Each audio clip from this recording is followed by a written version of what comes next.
Well students, good morning. Online classes में आप सभी का स्वागत है। आज हम फर्स्ट ईयर एचडीपी के सेकंड सेमेस्टर में सब्जेक्ट है veterinary anatomy, chapter number 10 blood circulatory system. हमने ब्लड सर्कुलेटरी सिस्टम में इससे पहले के लेक्चर में हमने हार्ट के बारे में पढ़ा था, हार्ट की संरचना और हार्ट जो है डिफरेंट स्पीसीज़ में क्या क्या विशेषताएं होती है, जैसे कुत्ते में, घोड़े में और सूअर में, मुर्गे में। ये हमने पिछले लेक्चर में पढ़ा था। आज हम जो है पिछले लेक्चर में हमने ब्लड वेसल्स के बारे में शुरू कर दिया था। ब्लड वेसल्स जिनके अंदर ब्लड जो है पूरे शरीर में सर्कुलेट करता है, वो ब्लड वेसल्स के थ्रू करता है। ब्लड वेसल्स जो है उनको हमने दो भागों में बांटा था, ब्लड एक आर्टरी और एक वेन्स। आज हम जो है धमनी और शिरा, आर्टरी और वेन की स्ट्रक्चर जो है वो पढ़ेंगे। आज उसके संरचना के बारे में पढ़ेंगे। तो आपका पेज नंबर 251 पे जो डायग्राम है जिसमें structure of artery and when उसका काट दिया हुआ है, आर्टरी वेन को काटा हुआ है, तो उसमें अगर आप देखोगे तो जो रक्त वाहिनियाँ होती है ना, जो चाहे वो ब्लड वेसल्स हो, ब्लड वेसल्स इसमें आर्टरी हो या वेन हो, उसकी दीवार में यानी जो उसकी वाल है, ब्लड वेसल्स की जो वाल होती है ना, उसमें 3 परतें पाई जाती है।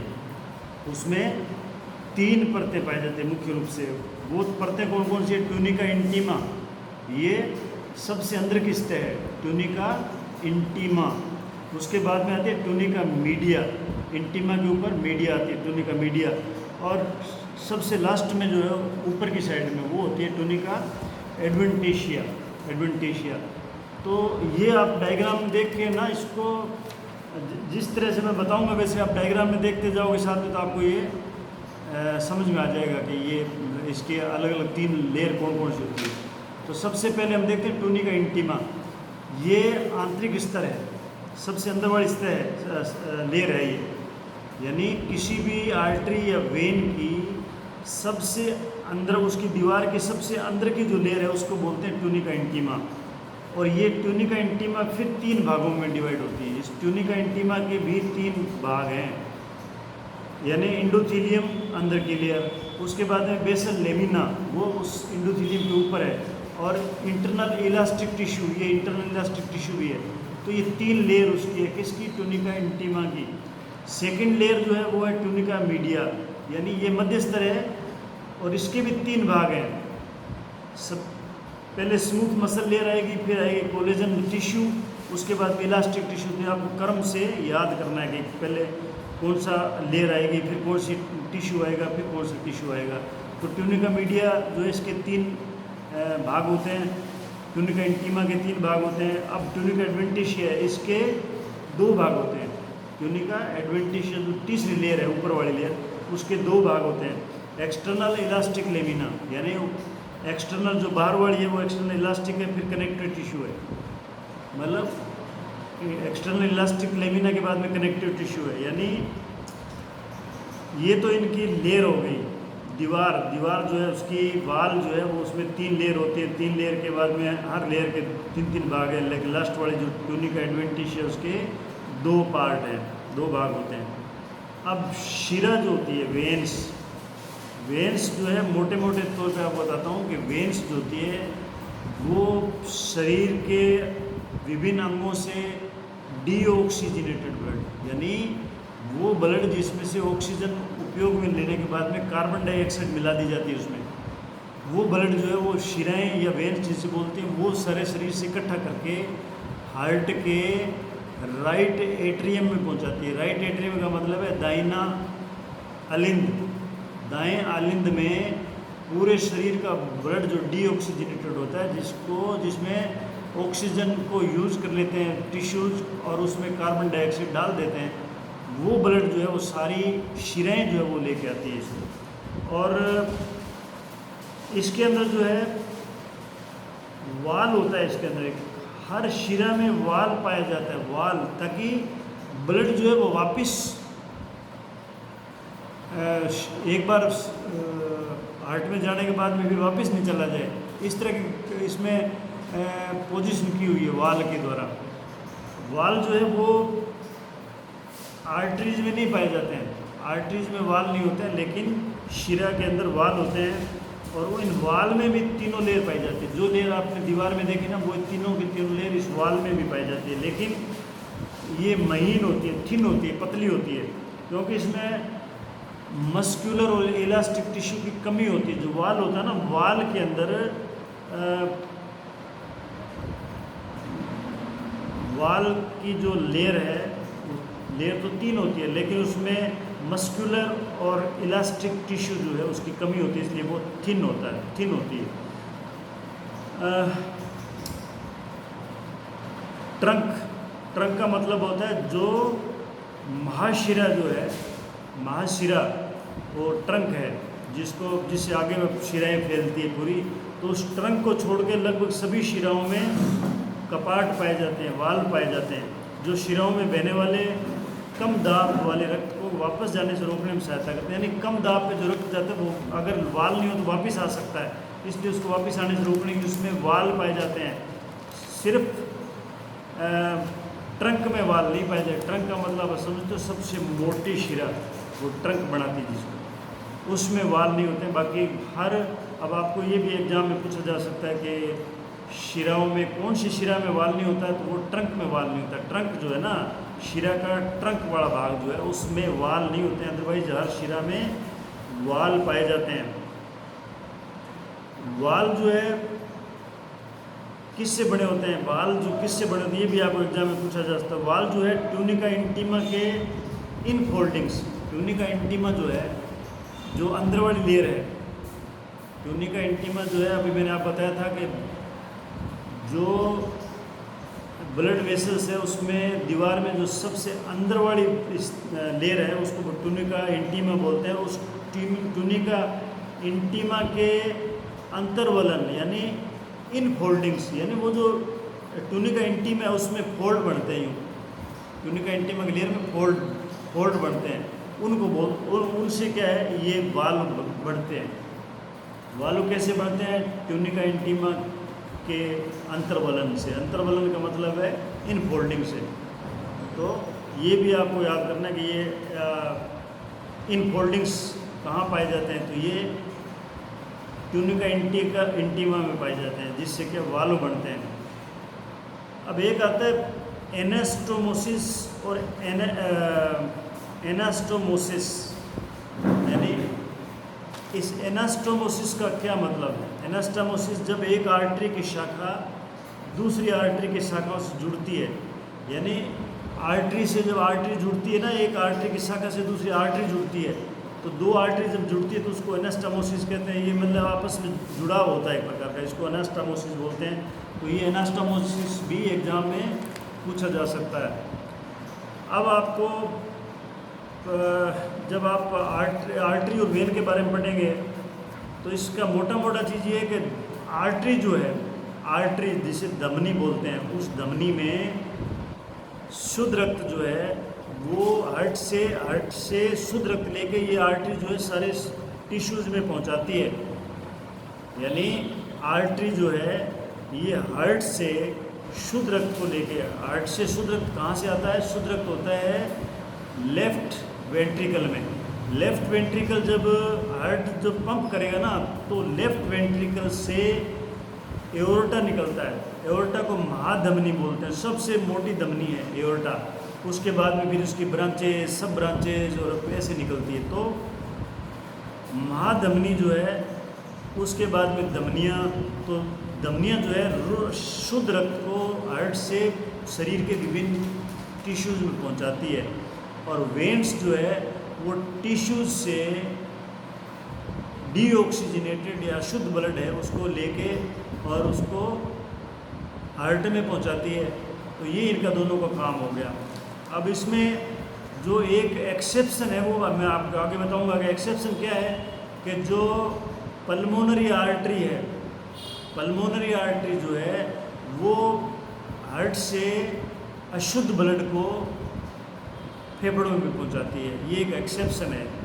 और पल्मोनरी वेन जो है वो शुद्ध ब्लड जो है लंग्स से हार्ट में पहुंचाती है। ये भी एक अपवाद है, क्योंकि वेन हमेशा अशुद्ध ब्लड को पहुंचाती है और आर्टरी हमेशा शुद्ध ब्लड को ले जाती है। तो ये हो सकता है आपको समझ में आ गया होगा। अब एओर्टा, एओर्टा मतलब है महाधमनी। अब ये मुख्य सिस्टमिक आर्टीरियल ट्रंक है, आर्टीरियल ट्रंक है। ट्रंक का मतलब वो होता है जो एक प्रकार से आप ये समझ लो कि ये बेस है, बड़ी आर्टरी, यहाँ से फिर आगे ब्रांचेस निकलती है। तो ये ट्रंक है, यानी सिस्टमिक आर्टीरियल ट्रंक है। और ये लेफ्ट वेंट्रिकल यानी बायां जो अलिंद है ना, उस बाएं अलिंद के आधार भाग से निकलती है। कौन? एओर्टा। और आगे क्या है, वहाँ से निकल के आगे जाके फिर ऊपर की ओर जाएगी। पहले यूँ जाएगी आगे की साइड में, फिर ऊपर जाएगी।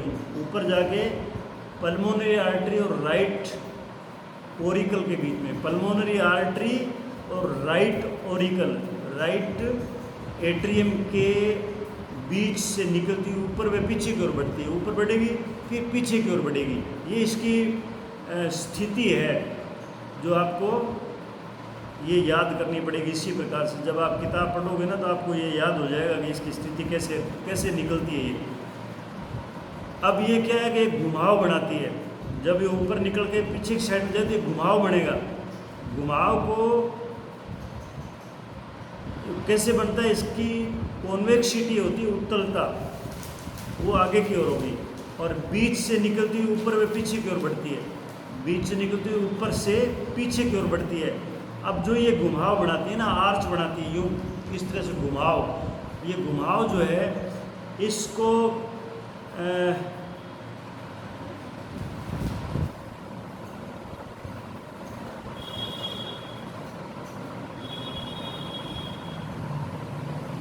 जहाँ आप एओर्टा निकलता है, यानी राइट वेंट्रिकल के बेस से जब एओर्टा निकलता है तो वहाँ उसका व्यास जो है वो सबसे ज़्यादा होता है। व्यास वहाँ पे उसका जो डायमीटर है वो सबसे ज़्यादा होता है। और वो जो चीज़ बनती है ना ज़्यादा व्यास वाली, उसको बोलते हैं बल्बस एओर्टी। बल्बस एओर्टी बोलते हैं उसको, वो बनाता है। और यहाँ पर 3 फुलाव पाए जाते हैं। 3 फुलाव होते हैं, मतलब 3 एक के बाद एक के बाद फुलाव है, इस तरह से मतलब फूले हुए फूला हुआ पोर्शन 3 होते हैं। उनको क्या है, एओर्टिक साइनसेस बोलते हैं, या साइनसेस ऑफ वल्सल्वा, उसको क्या बोलते हैं, साइनसेस ऑफ वल्सल्वा। तो ये भी आपको याद करने का, साइनस ऑफ वल्सल्वा या एओर्टिक साइनसेस क्या होते हैं। तो ये एओर्टा जहाँ से निकलता है उसके बाद में उसमें 3 जो फुलाव पाए जाते हैं, 3 फुलाव, उनको बोलते हैं एओर्टिक साइनसेस या साइनसेस ऑफ वल्सल्वा। अब एओर्टा जो है पीछे की ओर थोरेसिक एओर्टा के रूप में, पीछे की साइड में थोरेसिक एओर्टा के रूप में 8वीं वर्टिब्री तक पहुंचती है। डोर्सल थोरेसिक वर्टिब्री 8वीं जो है ना उस तक पहुंचती है। ये किस रूप में पहुंचती है? थोरेसिक एओर्टा के रूप में, थोरेसिक एओर्टा बोलते हैं उसको। 7वीं 8वीं डोर्सल वर्टिब्री तक एओर्टा का जो व्यास है, जब ये डोर्सल वर्टिब्री जो है थोरेसिक वर्टिब्री 7वीं 8वीं वहाँ तक जब ये एओर्टा पहुँचेगा तो उसका व्यास धीरे धीरे कम हो जाता है। लेकिन इसके बाद इसका व्यास तेज़ी से कम होता जाता है, यानी यहाँ तक तो इसका व्यास कम होगा लेकिन उसके बाद में फिर इसका व्यास तेज़ी से कम होता जाता है। अब ये क्या है कि ये एओर्टा जो है दोनों फेफड़ों के बीच से निकलकर, यानी जो दोनों फेफड़े उनके बीच में से निकलकर हिएटस एओर्टिकस जो डायफ्राम के मीडियल पोजीशन पर स्थित होता है तक जाता है। यानी ये हिएटस एओर्टिकस जो है ना, ये डायफ्राम के अंदर से जब एओर्टा निकलती है उस जगह को बोलते हैं। तो वहाँ से ये क्या है, वहाँ तक जाता है। ये किस तक जाता है? हिएटस एओर्टिकस जो डायफ्राम में जो छेद होता है निकलने का, वहाँ तक जाता है। अब हिएटस एओर्टिकस जो डायफ्राम के अंदर जो छेद है वहाँ से निकलने के बाद में ये एब्डोमिनल कैविटी में प्रवेश करता है। पहले थोरेसिक कैविटी में होगा ना, हार्ट तो थोरेसिक कैविटी में होता है। उसके बाद में ये हिएटस एओर्टिकस जो है ये एक छेद है डायफ्राम में, उसमें से निकल के फिर ये एब्डोमिनल कैविटी में घुस जाता है या प्रवेश कर जाता है, जहाँ इसको एब्डोमिनल एओर्टा बोलते हैं। इसको फिर क्या बोलते हैं? इसको एब्डोमिनल एओर्टा बोलते हैं। तो ये आपको पूछा जा सकता है कि एब्डोमिनल एओर्टा जो है वो कौन सी कैविटी में पाया जाता है? तो ये एब्डोमिनल कैविटी में पाया जाता है। जैसे नाम से स्पष्ट है, इसका नाम ही एब्डोमिनल एओर्टा है, तो ये एब्डोमिनल कैविटी में पाया जाता है, न कि ये थोरेसिक कैविटी में पाया जाता है। तो ये ट्रू फॉल्स में भी पूछ सकते हैं, फिल इन दी ब्लैंक्स में भी पूछ सकते हैं, प्रैक्टिकल में भी पूछ सकते हैं आपको। तो इसको भली प्रकार से समझ के इसको याद करना है। अब देखो, लगभग 5वीं या 6ठी लंबर वर्टिब्री के पास, लंबर वर्टिब्री आपको बहुत अच्छी प्रकार से मैंने वर्टिब्री पढ़ाई थी, सर्वाइकल, थोरेसिक, लंबर, सेक्रल और कोक्सीजिल वर्टिब्री। तो जब तक आप लोग जो है ये वर्टिब्री की पोजीशन और नाम याद नहीं करोगे ना, तो आप लोग ये जो पूरा एनाटॉमी है ना, ये आपके लिए बेकार है। ये मैं आपको बार बार बोलता हूँ। मतलब जब तक आपको बेसिक चीज़ें नहीं आएगी, तो ये चीज़ें जो आप पढ़ोगे या मैं पढ़ाऊँगा, ये आपके सर के ऊपर से गुजर जाएगी। तो 5वीं या 6ठी लंबर वर्टिब्री के पास ये एब्डोमिनल एओर्टा जो है ये इलियक क्वाड्रिफिकेशन में बढ़ जाता है। ये इलियक क्वाड्रिफिकेशन में बढ़ जाता है, जिसमें से 2 तो होती है एक्सटर्नल इलियक आर्टरी और 2 होती है इंटरनल इलियक आर्टरी। 4 में बढ़ती है ना, मतलब क्वाड्रिफिकेशन का मतलब है 4 आर्टरी में बढ़ जाती है। 2 होती है इंटरनल इलियक और 2 होती है एक्सटर्नल इलियक आर्टरी। अब इसकी कोलेटरल ब्रांचेज निकलती है। कोलेटरल ब्रांचेज मतलब इसमें से आगे फिर ब्रांचेज निकलती है, उनको बोलते हैं समपार्श्विक शाखाएं या कोलेटरल ब्रांचेस। अब इसमें देखो, पहली कोलेटरल ब्रांच क्या है? कोरोनरी आर्टरी है। कोरोनरी आर्टरी जो है ये एओर्टिक साइनस से उत्पन्न होती है। जो एओर्टिक साइनस मैंने बताया ना आपको, जहाँ से एओर्टा निकलता है उस जगह पे निकलते जो बढ़ाता है वो एओर्टिक साइनस बोलते हैं उसको। वहाँ से क्या है? कोरोनरी आर्टरी निकलती है, जो आर्टरी निकल के, और ये संख्या में 2 होती है, लेफ्ट और राइट कोरोनरी आर्टरी। और ये आर्टरी जो है ट्रांसवर्स और लॉन्गिट्यूडनल ग्रूव में स्थित रहती है। किसके? ये ट्रांसवर्स और लॉन्गिट्यूडनल ग्रूव। देखो, हार्ट के ऊपर ट्रांसवर्स ग्रूव होता है, एक लॉन्गिट्यूडनल ग्रूव है जो हार्ट को 4 भागों में बांटता है बाहर की साइड में। तो उन ग्रूव में ये आर्टरीज पाई जाती है जो हार्ट की वाल को ब्लड सप्लाई करती है। हार्ट इटसेल्फ को ब्लड सप्लाई कैसा होगा? ये कोरोनरी आर्टरी से होगा। कोरोनरी आर्टरी कहाँ से निकलती है? ये जो एओर्टिक साइनसेज है वहाँ से निकलती है। तो ये आपको क्लियर होगा कि हो गया होगा ना कि एक तो कोरोनरी आर्टरी किसको ब्लड सप्लाई करती है? हार्ट की वाल को ब्लड सप्लाई करती है। कहाँ पाई जाती है? ये ट्रांसवर्स और लॉन्गिट्यूडनल ग्रूव जो हार्ट के ऊपर पाया जाता है उसमें पाई जाती है। और इसके 2 संख्या होती है, लेफ्ट और राइट कोरोनरी आर्टरी, और ये एओर्टिक साइनस से निकलती है। और ये हृदय की हार्ट वाल को ब्लड सप्लाई करती है। हृदय भित्ति, हृदय की वाल, उसको ब्लड सप्लाई करती है। इसके बाद में आता है कॉमन ब्रेकियोसिफेलिक ट्रंक। कॉमन ब्रेकियोसिफेलिक ट्रंक यानी ये अभी जो आप पढ़ रहे हो ये सिर्फ आर्टरी के बारे में पढ़ रहे हो। एओर्टा, एओर्टा की कोलेटरल ब्रांचेज हैं। एओर्टा आगे किस किस में बढ़ता है? अब कॉमन ब्रेकियोसिफेलिक ट्रंक क्या है? ये पेरिकार्डियम में अंदर ही, पेरिकार्डियम के अंदर, पेरिकार्डियम क्या है? पेरिकार्डियम हार्ट की कवरिंग है।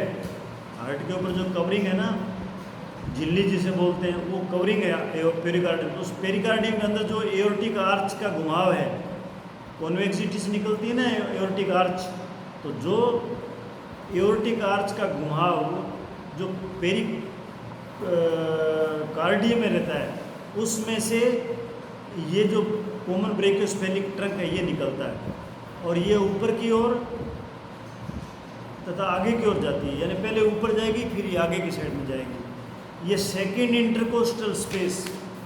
इंटरकोस्टल स्पेस का मतलब होता है, सेकेंड का मतलब है दूसरी और तीसरी जो रिब के बीच का स्थान है उसको इंटरकोस्टल स्पेस बोलते हैं। सेकेंड या थर्ड रिब के पास में, यानी इंटरकोस्टल स्पेस सेकेंड या थर्ड रिब के पास में ब्रेकियोसिफेलिक आर्टरी और लेफ्ट एक्सिलरी आर्टरी में बढ़ जाती है। यानी ये जो ब्रेकियोसिफेलिक ट्रंक है ना, ये 2 में बंटेगा, 2 भाग में। किस में बंटेगा? एक तो ब्रेकियोसिफेलिक आर्टरी में, ब्रेकियोसिफेलिक आर्टरी में, और एक लेफ्ट एक्सिलरी आर्टरी में, ये दो भाग में बंट जाएगा।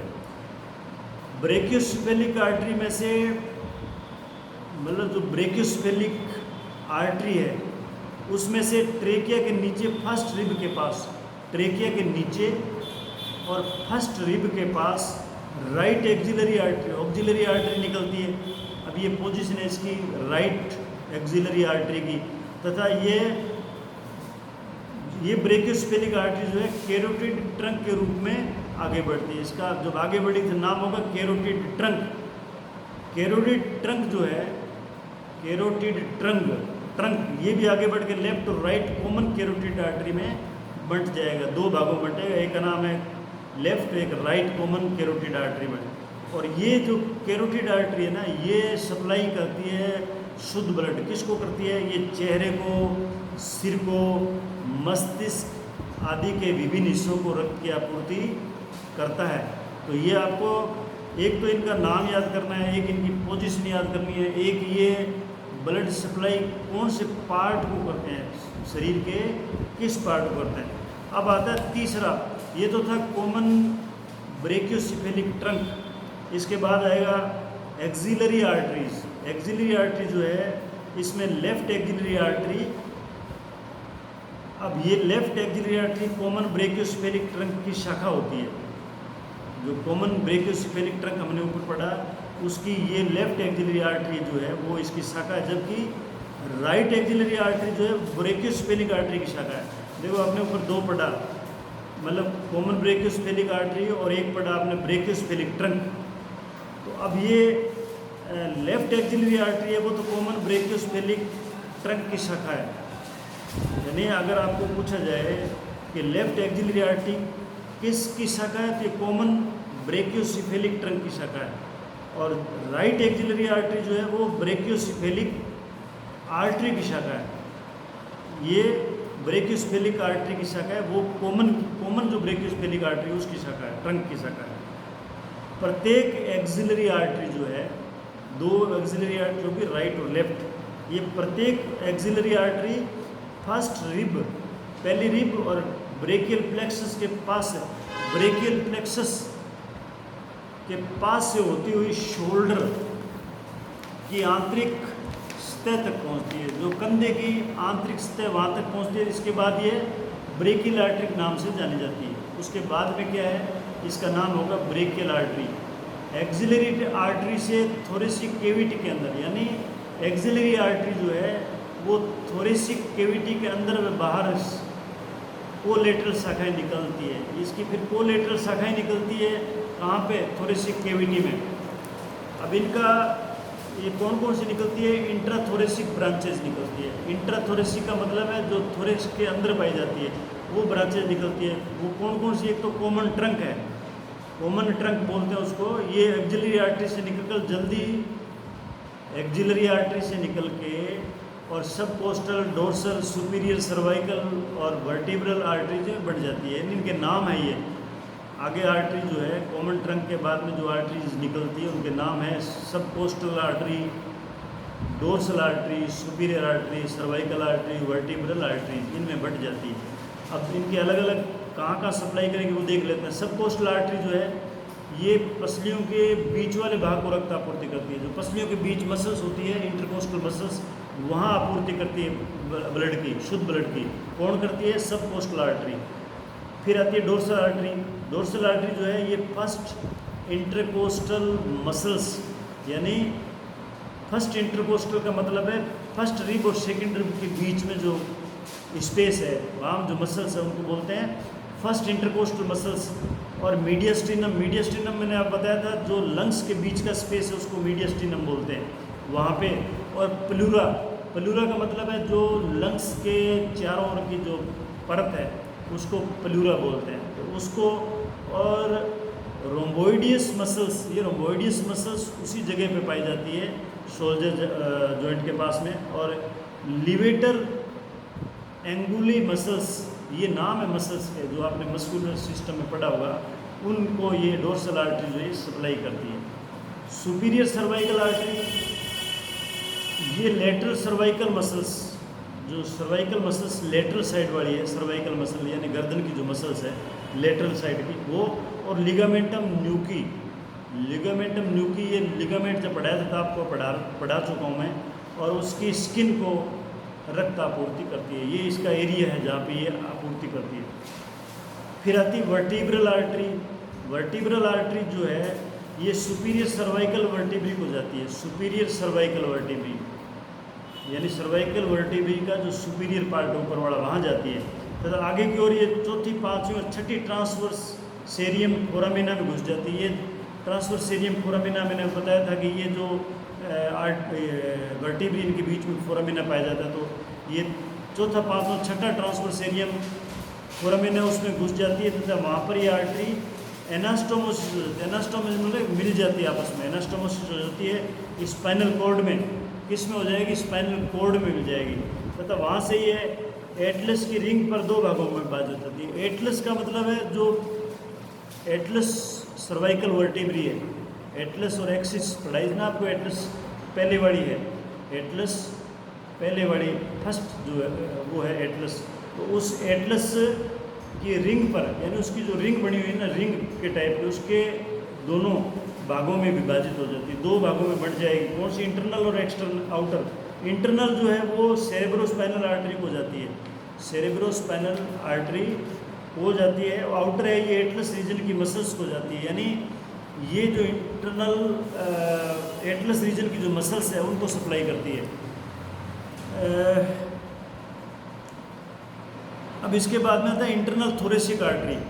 इंटरनल थोरेसिक आर्टरी में ये फर्स्ट रिब के पास में, पहली रिब के पास में एक्सिलरी आर्टरी की निचली सतह से निकलती है। जो एक्सिलरी आर्टरी उसकी निचली सतह से निकलती है। जैसे जैसे आप इसको पढ़ोगे ना, वैसे वैसे आप जो डायग्राम है उसको जरूर देखना। डायग्राम देखो तो इसके बाइफरकेशन आपको अच्छी प्रकार से आप समझ पाओगे कहाँ से निकलता है। अब तो मैं आपको बता रहा हूँ कि जैसे फर्स्ट रिब के पास में एक्सिलरी आर्टरी जो है उसकी निचली सतह से ये इंफीरियर थोरेसिक आर्टरी निकलती है। ये बैकवर्ड यानी पीछे की साइड में और डाउनवर्ड नीचे चलती हुई 8वीं कोस्टल कार्टिलेज के पास, जो 8वीं कोस्टल कार्टिलेज उसके पास में मस्कुलोफ्रेनिक आर्टरी और एब्डोमिनल आर्टरी बदल जाती है। दो आर्टरियों में बदलेगी, दो आर्टरियों में विभक्त हो जाएगी। कौन सी? एक मस्कुलोफ्रेनिक आर्टरी और एक हो गई एब्डोमिनल आर्टरी। इसकी कोलेटरल थोरेसिक शाखाएं, अब इसकी भी आगे थोरेसिक शाखाएं कोलेटरल यानी और ब्रांचेज निकलेगी, उनको कहते हैं इंटरकोस्टल आर्टरी, मस्कुलोफ्रेनिक आर्टरी और एंटीरियर एब्डोमिनल आर्टरी। अब ये उसके बाद में इंटरनल थोरेसिक आर्टरी के बाद में आएगी इन्फीरियर सर्वाइकल आर्टरी। वो थी इंटरनल और फिर इन्फीरियर। इन्फीरियर में क्या है? ये एक्सिलरी आर्टरी से निकलती है और डाउनवर्ड फॉरवर्ड चलती है। डाउनवर्ड नीचे की साइड में, फिर आगे की साइड में चलती है। ये सर्वाइकल लिम्फ ग्लैंड्स ओमोट्रांसवर्स एरियम मसल्स और सुप्रास्पाइनेटस मसल्स को रक्त आपूर्ति करती है। इनको ये रक्त आपूर्ति करती है। इसके बाद में इसकी जो सेकंड ब्रांच है वो एक्स्ट्रा थोरेसिक ब्रांच है। ये एक्स्ट्रा, वो इंटरनल थोरेसिक थी, ये एक्स्ट्रा थोरेसिक ब्रांचेज है। इसमें आगे तीन ब्रांचेज बनती है इसकी, 3 आर्टरीज में चेंज होती है। कौन कौन सी है? वो है suprascapular artery, external thoracic artery और सब स्केपुलर आर्टरी, ये इनके नाम है। यानी थोरेकोडोर्सल आर्टरी और पोस्ट सर्कमफ्लेक्स आर्टरी, ये इनके सिनोनिम है। तो ये था इसके जो आगे इसकी सब ब्रांचेज है वो इंट्राथोरेसिक ब्रांचेज जो है उसके थे। अब चौथा पढ़ेंगे ब्रेकियल आर्टरी, ये कल पढ़ेंगे ब्रेकियल आर्टरी। इससे आगे का जो चैप्टर है उसको कल कंप्लीट करेंगे। धन्यवाद।